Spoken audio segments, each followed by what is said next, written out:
Well, you can see that the coats have started to build up on the Parlour guitar. And when I say build up, it's still not a lot of polish. If you remember, I said I wouldn't use a whole one of these bottles. You can see that, you know, I haven't even used half of that amount. I'm starting to use the polish a little bit thicker now. So rather than it being diluted half and half with methylated spirits, it's now 3 parts polish, 2 parts meths. And a couple of people have mentioned, when I say meths, do I mean meths? And yes, I do. I use this the purple methylated spirits. You don't have to worry about the colour. That doesn't affect the colour of the polish at all. So there's no problem trying to get industrial methylated spirits like that. Bog standard methylated spirits is absolutely fine for French polishing. One of the great things about French polishing is that the polish goes on flat and you don't have to sand down too much in between coats.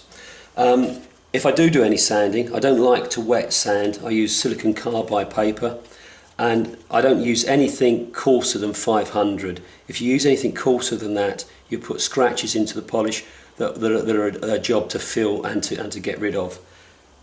In between coats, I often use one of these micro mesh pads, and that's just enough to take off any dust that maybe has settled onto the surface, and it doesn't really leave any scratches.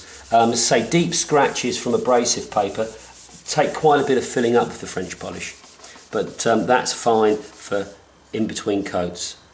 So I'm polishing now with, say, the slightly thicker consistency of the polish, and you can see that the idea is that you're moving around with this circular motion, trying to cover every single part of the instrument.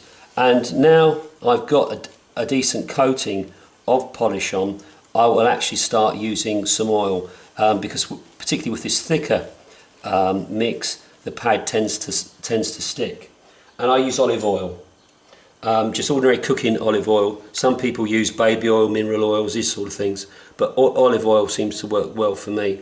And I put some in a syringe, and all I do is literally touch the end of the syringe onto the pad and put the tiniest amount on, and that's just enough to stop the pad sticking.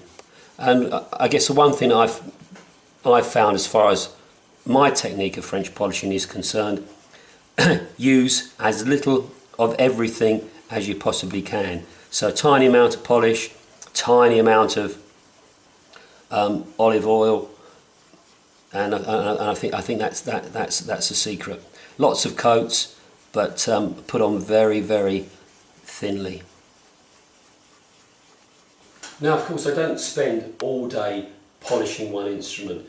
Once the back's done, I'll do one of the sides, leave it for a while to harden off, turn it over, do the front, etc.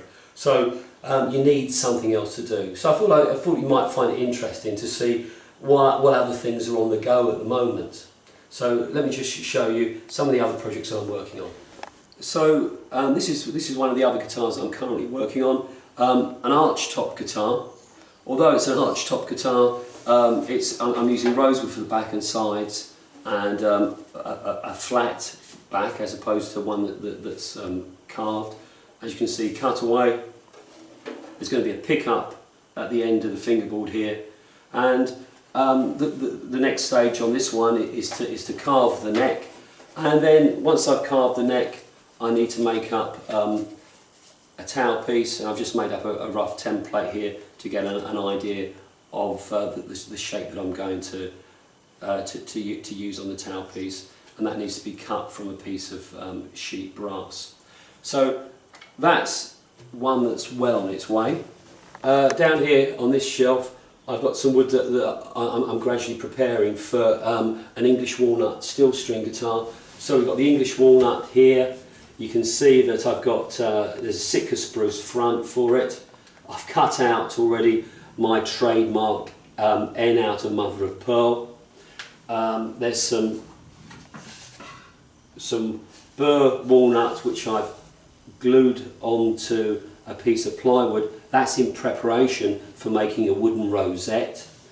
We've got the wood for the neck, carbon fibre reinforcement. So I'm kind of gradually building up a kit of parts here, and one of the things I like to do is to glue up the back, glue up the front, thickness the sides, let everything just sit there for a couple of weeks to acclimatise. Build my instruments over very much a prolonged period of time.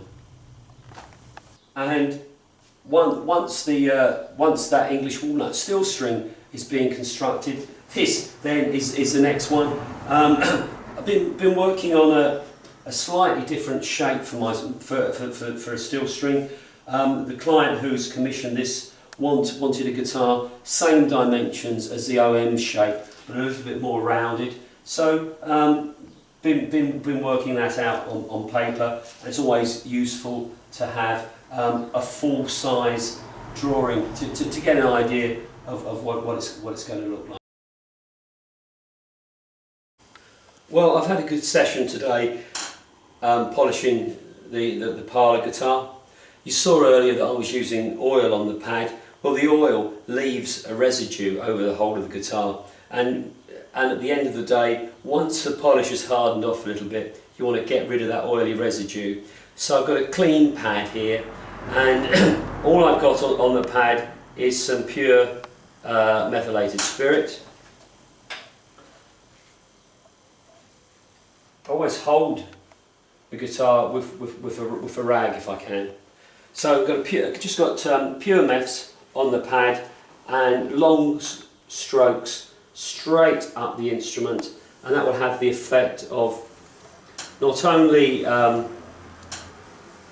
cleaning off the oil. You've got to do this quickly. If you don't, you can feel the pad wanting to grab, but it will clean off the oil, give you a nice gloss to it, and it should help pull any little kind of textures from the pad. It should help pull those out, and you want to go in the direction of the grain, and this needs to be done to all of the surfaces, so to get rid of any build up of oily residue, and that will dry overnight, and I'll be ready for the next polishing session. So it's probably going to have I would imagine about 3 more sessions using the thicker mix that I've been using. Then I'll gradually thin down, use thinner and thinner coats, and to eventually I may just use pure meths again, just to get this final gloss.